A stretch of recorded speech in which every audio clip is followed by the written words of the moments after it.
Жалал Абад шаарында президенттин улуттук нарк жөнүндөгү жарлыгын ишке ашыруу максатында республикалык деңгээлде кол өнөрчүлөр жарманкеси өтүүдө. Мында өлкөнүн булуң бурчунан келген уус чеберлер өздөрүнүн колунан жаралган буюм тайымдарын көргөзмөгө коюшту.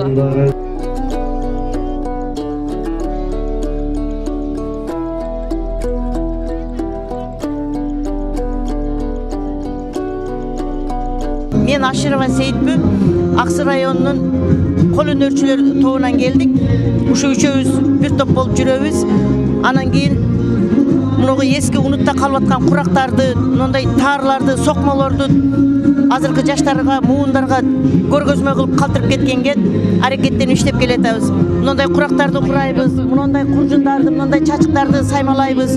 Анан калса мугу таарлардан согобуз. Бул таарлардын түрлөрү 5-6 түргө бөлүнөт.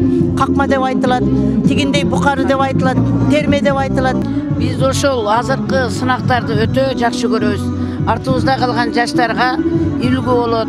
Ошолорго кызмат кылгандардын ушинтип элдерди бири-бири менен достук устартат да. Бир областтын аялы менен бир областтар бүт ушундай моюнча алышып атабыз. Биз ушу шайыр апалар деле эмгектенбестен ушундай курактар моюнча да аракет кылабыз.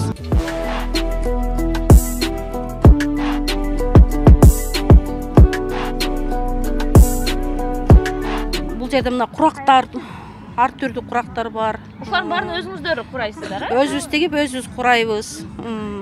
Мен маданият үйүндө ошо кол өнөрчү болуп, костюмер болуп иштейм. Ушулардын баардыгы өзү колубуз менен жасап, колубуз менен даярдаган нерселер биздин. Неме болсо мындай түрдүү курактын түрү, сайманын түрү үйрөтүлөт баштайдычы. Анан чыгыстын чыгармаларынан Чыңгыз Айтматовдун 95 жылдыгына карата, 90 жылдыгына карата чыгармаларын сайганбыз.